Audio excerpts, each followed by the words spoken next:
take me from that point onwards. So what happened that brings you to sit here today as an accomplished individual, as a doctor, and so on? So I think my journey starts with failure. So I think we think about failure as a negative thing, but I think that that's what actually got me started on my journey. After failing out of college, I went to India and I stayed in a monastery or ashram for about 3 months, and it completely changed the way that I looked at the world. So what I sort of realized is that, kind of like what I was saying, is that, see, I had assumed that things outside of me were responsible for things inside of me. So as a simple example, I attached my sense of self-worth to getting an A. So when I went to college, I was planning on becoming a doctor.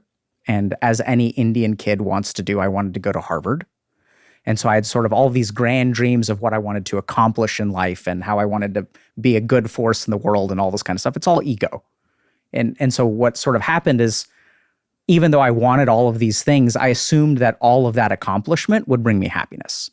It's when I went to India that I sort of discovered that like no amount of external accomplishment will bring you lasting happiness. And this is what we sort of see. These are the people that I work with now. You know, I'll work with someone like a banker or a doctor or a content creator. And for all of these people, it's like once you accomplish your goal, your mind moves the goalposts. So you got promoted to vice president, now you need to be director, then you need to be managing director, then you need to be, there's always more. The mind always wants more.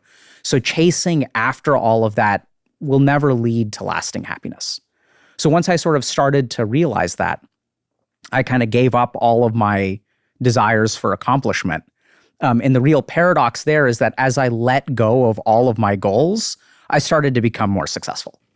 And so instead of trying to be something great, I just focused on, small targets. I sort of focused on my spiritual practice. I tried to become a monk and take vows at the age of like 22, and my teachers rejected me. So I said, I'm ready to forsake my life. And they said, you have nothing worth giving up. Your life is meaningless. Like you have nothing worth giving up. So go back to the United States, rise as high as you can, finish a doctoral degree, actually get something worth giving up. And then at the age of 30, if you still want to take vows, we'll take you.